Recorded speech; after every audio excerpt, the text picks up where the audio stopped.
Dans cette vidéo, nous allons voir la propagation du potentiel d'action le long d'un axone.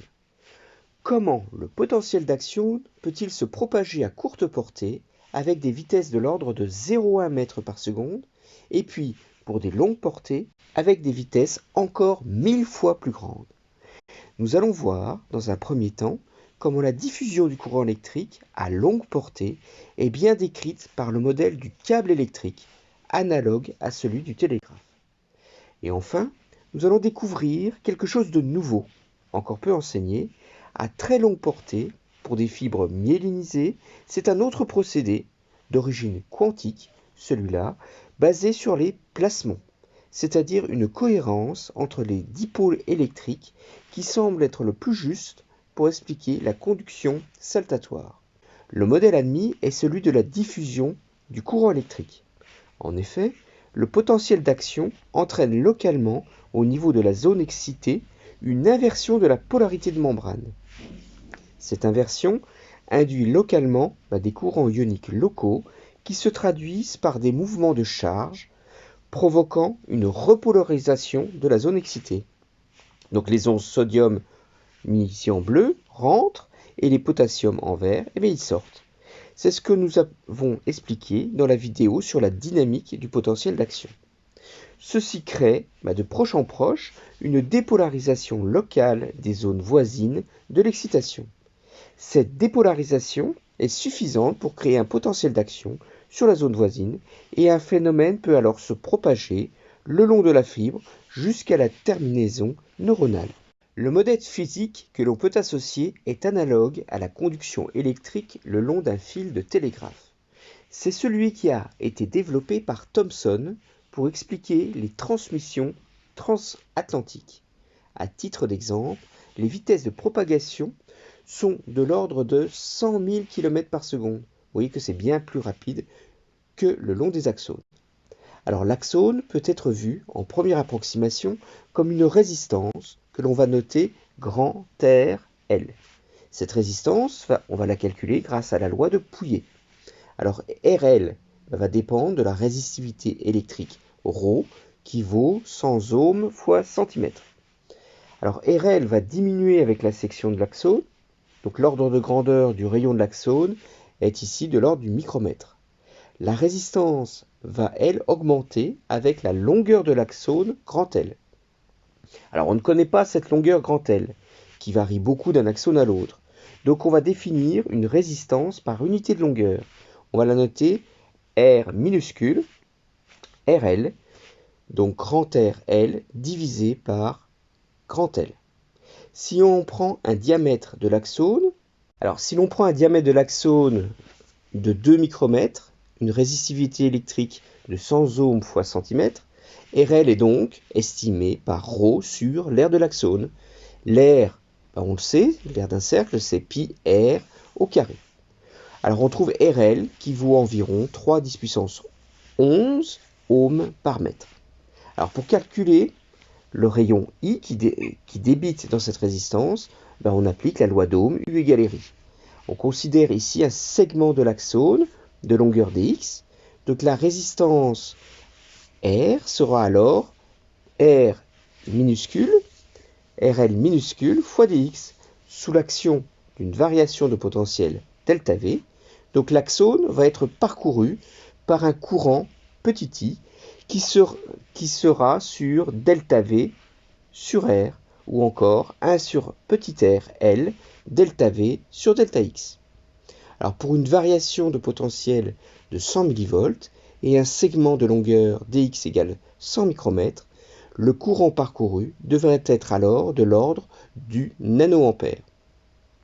En fait, ce courant latéral, IL, subit des pertes au niveau de la membrane, des fuites que l'on appelle IM, M pour membrane. J'appelle delta IL ces pertes qui vont se cumuler tout le long, sur toute la longueur du segment dx. Donc on peut écrire que delta IL, ça va être IM fois dx. Le courant à travers la membrane, IM, est la somme de deux courants. L'un dû à la résistivité de la membrane, RM, et l'autre à la capacité de cette membrane que l'on note CM. C'est ce qui peut être résumé ici. Alors c'est ce qui est résumé ici par le schéma électrique qui illustre pour le segment de longueur dx. Rm est donné de nouveau par la loi de Pouillet. La section S est ici l'aire de la membrane, donc on va prendre la longueur de l'axone que l'on va multiplier par le périmètre de πr de l'axone. On prend comme longueur de résistance ici l'épaisseur de la membrane H qui vaut environ 7 nanomètres. Alors on va définir de la même manière une résistance normalisée, Rm en minuscule. Alors ici, attention, ça va valoir grand Rm fois L pour se rendre indépendant de la longueur grand L. Alors l'application numérique pour la résistance transmembranaire Rm est estimée à 3 à 10 puissance 5 ohms fois mètre. Alors on va calculer maintenant le courant IRM pour un élément dx à l'aide de la loi d'Ohm.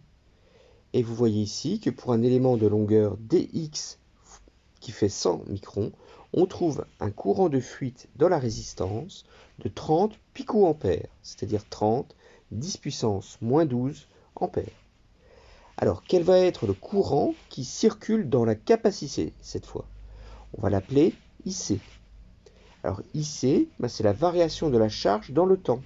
On sait dans un condensateur que la charge Q est donnée par le produit de la capacité par le potentiel. Donc la capacité, c'est une constante. Donc le courant I varie avec la variation du potentiel dans le temps. Par ailleurs, on peut calculer la capacité de la membrane. Elle est donnée par C, qui vaut l'aire de la membrane, fois la constante diélectrique divisée par l'épaisseur de la membrane. Donc l'aire de la membrane, on l'a déjà vu, c'est le périmètre de l'axone fois la longueur de la membrane. Donc la constante diélectrique relative de la membrane peut être assimilée à celle des lipides. Donc epsilon R vaut ici 3. Donc on a la constante, la permittivité relative de la membrane, c'est 3 fois 8 10 puissance moins 12. Alors pour s'affranchir de la longueur de l'axone inconnue, on définit la capacité linéique Cm égale grand Cm divisé par grand L. Cette capacité vaut alors 3 nanofarad par mètre. On peut évaluer alors le courant IC pour un élément de longueur dx égale 100 microns en supposant une variation de potentiel de 100 mV pour une milliseconde. Le courant IC vaut alors 30 picoampères. Donc le courant de fuite, c'est la somme de IC plus IR. Il vaut ici 60 picoampères. Donc le courant IL, vous vous rappelez, c'était 3 nanoampères, va donc s'atténuer de 2% pour un segment qui fait 100 micromètres.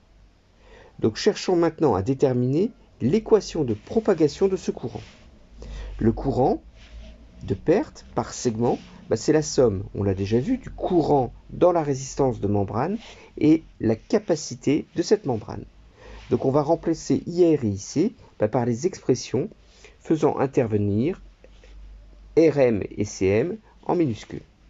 Nous avions vu dans l'équation qu'il dépendait de la variation spatiale du potentiel. D'autre part, nous avions vu que le courant latéral est donné par une variation spatiale du potentiel V. Ça fait apparaître la dérivée seconde du potentiel si on dérive le courant IL. Donc on obtient ainsi l'équation de propagation de la variation du potentiel. On arrange cette équation pour la mettre sous la forme bien connue de l'équation du télégraphe. C'est encore aussi l'équation de Fourier pour la diffusion de la chaleur. Donc on multiplie tous les termes par Rm et on fait apparaître ainsi deux termes, lambda et tau. On voit ici que lambda, c'est la racine carrée de Rm sur Rl. En reprenant les équations pour Rm et Rl, on observe que lambda dépend du rapport de résistivité, de l'épaisseur de la membrane et surtout du rayon de l'axone. Plus la résistivité de la membrane et plus le rayon de l'axone seront grands, et plus la longueur d'amortissement sera grande. Dans notre cas, lambda, on le calcule ici, est de l'ordre du millimètre. Lambda correspond à la longueur d'amortissement de la diffusion du courant électrique. Cela signifie qu'au-delà de 1 mm, la variation du potentiel a chuté de 62%. Nous l'avions vu expérimentalement dans la vidéo sur la connexion entre les neurones. Le terme taux correspond à l'amortissement ici temporel de cette diffusion de courant. Taux correspond au produit de Cm par Rm. Il est relié uniquement aux propriétés de la membrane. Si l'on injecte les équations de Rm et Cm dans cette expression, vous voyez que tous les termes géométriques se simplifient. Taux n'est alors déterminé que par le produit de la résistivité et de la constante diélectrique de la membrane. On trouve ici une valeur de 8 millisecondes. La milliseconde, c'est bien cohérent avec la dynamique du potentiel d'action. Alors pour définir une vitesse de propagation, on fait alors tout naturellement le rapport entre lambda et taux. Et l'on obtient que le courant électrique, s'il doit diffuser, doit se propager avec une vitesse de l'ordre de 0,1 mètre par seconde. C'est ainsi que l'on représente la diffusion du courant électrique. C'est une succession de segments dx avec des courants de fuite qui s'ajoutent. Vous venez de comprendre le modèle du câble qui explique les vitesses de diffusion faibles sur des longueurs inférieures au centimètre. Pour assurer des connexions à longue portée maintenant, de l'ordre du mètre, la propagation s'effectue sur un autre principe. Les fibres d'axone sont myélinisées, c'est-à-dire que l'axone est recouvert d'une gaine de myéline. On parle aussi de manchon de myéline, qui est un véritable isolant électrique. La myéline, elle est constituée d'un feuillet lipidique enroulé de plusieurs couches autour de la fibre. Sa résistance électrique est très élevée. Cette gaine est donc un diélectrique. La gaine est interrompue régulièrement, alors ça dépend, tous les 100 microns, voire jusqu'à 2 mm, au niveau des nœuds de Ranvier, qui constituent des zones de moindre résistance. Alors, on parle ici de conduction saltatoire, c'est-à-dire par saut. C'est un procédé plus efficace puisque la vitesse de propagation, on l'a vu, est de l'ordre de 100 jusqu'à 300 mètres par seconde. Cela explique que nos réflexes moteurs sont très rapides, de l'ordre de 70 millisecondes. Alors, le modèle de câble par la diffusion d'ions à travers le segment myélinisé, que nous avions vu dans la première partie, va être ici inefficace. La vitesse de diffusion de 0,1 mètre par seconde est bien inférieure de près de 3 ordres de grandeur par rapport aux valeurs expérimentales. Et il est prouvé désormais que la conduction saltatoire a le caractère d'une onde. Cette conduction est maintenue même si plusieurs nœuds de Ranvier sont endommagés. Alors, dans des états d'équilibre, un électrolyte est neutre, en raison d'un équilibre parfait entre les anions et les cations. Mais si l'on stimule l'électrolyte, que l'on impose une polarisation localement, on induit des variations de densité de charge aux deux extrémités des manchons de myéline. Et vous voyez que ça va créer un dipôle longitudinal le long de l'axone, et c'est une forme de plasmadion. Il existe donc des oscillations ioniques qui sont synchronisées dans tous les segments myélinisés. On connaît très bien ce phénomène en physique du solide, dans les métaux. Les électrons oscillent avec des fréquences, sur des fréquences qu'on dit de plasma, lorsque ces fluctuations de charge sont confinées dans le cas des systèmes de taille finie, ou alors sur des interfaces, on parle de placement de surface. Dans les systèmes périodiques métalliques, des chaînes de nanoparticules, on parle de propagation des plasmons polaritons. C'est donc un effet collectif et non local. Eh bien, c'est le même phénomène, analogue ici, mais avec des ions, dans un système périodique qui sont créés par les nœuds de Ranvier. Alors, les oscillations de placement de surface dans chaque segment d'une chaîne de système ionique interagissent entre elles. Ce sont principalement du fait des interactions via le champ électromagnétique qui est induit par ces dipôles locaux, qui viennent des plasmons oscillants par segment. Donc une oscillation plasmonique se produit alors dans tous les segments par leurs interactions électromagnétiques mutuelles. On dit que l'oscillation est cohérente, elle est synchronisée, il existe une relation de phase entre chaque segment. Alors ces oscillations vont donc se propager sous forme d'une onde le long de cette chaîne, le long de l'axone. C'est cette onde qui va transmettre l'énergie et l'information. On l'appelle le plasmon polariton. Ici, il n'y a pas de courant électrique, pas de transport de particules de matière, mais juste des variations de potentiel. Ainsi, la communication par plasmon-polariton dans les alignements périodiques des segments plasmoniques sera plus efficace, car peu amorti et surtout plus rapide par rapport au courant de charge de type diffusion. Alors pour les électrons, les fréquences de plasmon de surface sont situées dans la gamme de lumière du visible. Mais alors nous ici on a un électrolyte, donc confiné, et la fréquence des plasmons ioniques va être plus faible. Alors la fréquence d'oscillation du dipôle est donnée par la formule de μ.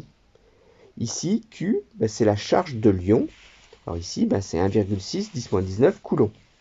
N va correspondre à la densité volumique des porteurs de charge, autrement dit le nombre de charges par mètre cube. Donc les charges considérées ici sont les sodiums qui se répartissent dans le volume de l'axone non myélinisé. On appelle L la longueur de l'étranglement de Ranvier. Le nombre de charges correspond à une concentration intracellulaire de l'ordre du millimolaire. Donc on doit donc multiplier aussi par le nombre d'Avogadro, pour passer du nombre de mol au nombre d'ions. Pour obtenir la densité, on va diviser par le volume total du segment de l'axone. On appelle grand L la longueur du segment, c'est-à-dire essentiellement la longueur du manchon. Ici, on obtient une densité volumique des porteurs de charge qui est pilotée par la concentration intracellulaire et le rapport des longueurs des nœuds de Ranvier sur les longueurs des manchons. On peut donc estimer que N vaut entre 10 puissance 15 et 10 puissance 16 ions par mètre cube. Donc les ions sont, au niveau de la masse, ils sont 10 000 fois plus lourds que les électrons. On retrouve aussi que la constante diélectrique du milieu, ici, on va reprendre celle des lipides, avec epsilon R qui fait 3. Donc le calcul de la fréquence de plasmon donne alors une fréquence de l'ordre du mégahertz, donc un temps de réponse de l'ordre de la microseconde. Alors compte tenu des longueurs entre les nœuds de Ranvier de l'ordre du dixième de millimètre, c'est-à-dire 10-4 mètres, on peut alors estimer une vitesse de l'ordre de 10-4 sur 10-6, ça fait de l'ordre ici de 300 mètres par seconde, ce qui est commensurable avec les valeurs expérimentales. Alors vous voyez que ce modèle peut donc expliquer une conduction saltatoire efficace et à longue distance dans les axones myélinisés. Bien que les oscillations de plasmon sont dans un segment particulier sombre à des fluctuations classiques de charge, c'est la cohérence entre toutes ces oscillations dans chacun des segments qui ne peut être comprise qu'en termes de théorie quantique. Voilà, nous venons d'examiner la propagation du potentiel d'action le long d'un neurone. C'est un phénomène passionnant, mais complexe. Vous voyez que 2 modèles électriques expliquent la propagation du potentiel d'action le long des axones. Le mécanisme de propagation de potentiel d'action dépend en fait fortement si la fibre nerveuse est recouverte ou non d'une gaine de myéline. Je vous dis merci, je vous remercie et à bientôt.